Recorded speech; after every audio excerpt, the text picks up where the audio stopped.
So hello दोस्तों, कैसे हैं आप? सबका स्वागत है हमारे यूट्यूब चैनल में। आप देखने जा रहे हैं कि BSF में कितने मोस्ट इम्पॉर्टेंट प्रश्न। चलिए अपनी वीडियो को शुरू करते हैं बिना देरी किए हुए। चलिए देखिए, पहला क्वेश्चन आपको दिख रहा होगा, GIS का विस्तारित रूप क्या है।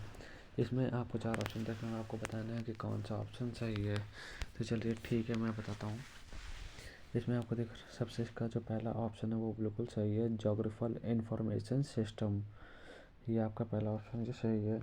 इसका दूसरा प्रश्न आता है, MS एक्सेल 2010 में रो कॉलमों को डिलीट करने के लिए निम्नलिखित में से किस टैब का उपयोग किया जाता है।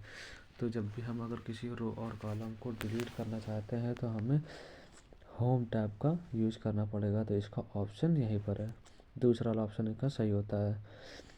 अब ये तीसरा प्रश्न आपके पास आता है, निम्नलिखित में से कंप्यूटर के 4 महत्वपूर्ण कार्यों को सही क्रम क्या है।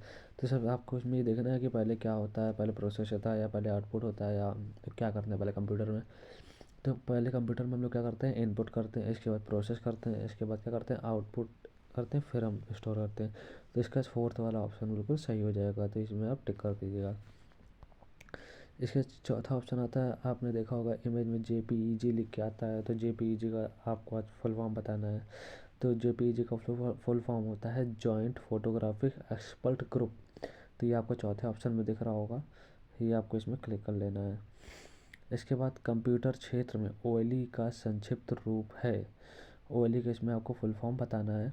तो OLE का फुल फॉर्म होता है ऑब्जेक्ट लिंकिंग एंड एम्बेडिंग।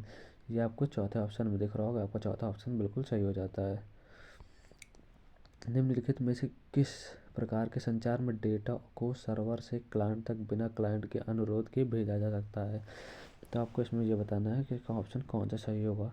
तो इसमें पुश तकनीक, ये ऑप्शन आपको बिल्कुल सही हो जाएगा, फोर्थ ऑप्शन। सातवां आता है, निम्नलिखित में से कौन सा ऑपरेटिंग सिस्टम निर्दिष्ट समय की कमी के भीतर प्रतिक्रिया की गारंटी देता है।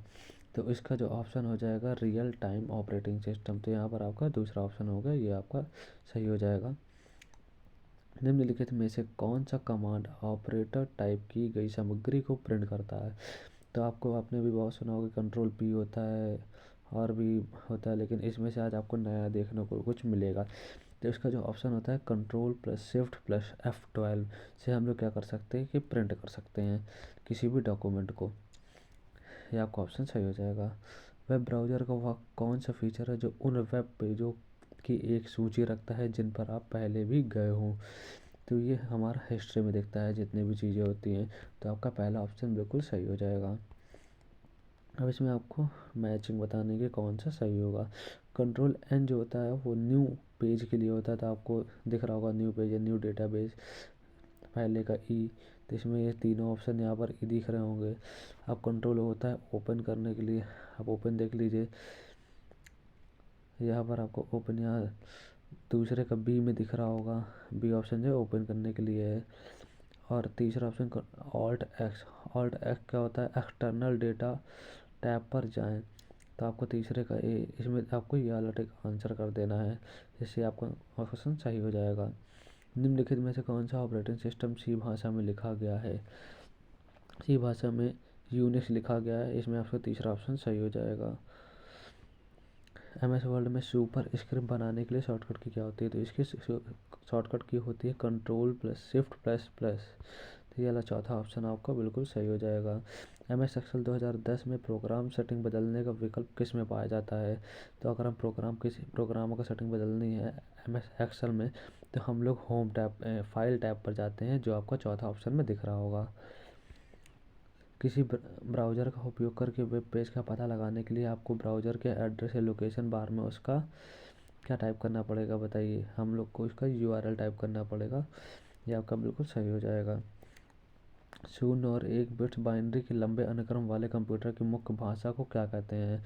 हम लोग आपको ये बताना है कि 0 और बिट्स बाइनरी के लंबे अनुक्रम कंप्यूटर की मुख्य भाषा को हम लोग, बताइए क्या कहते हैं।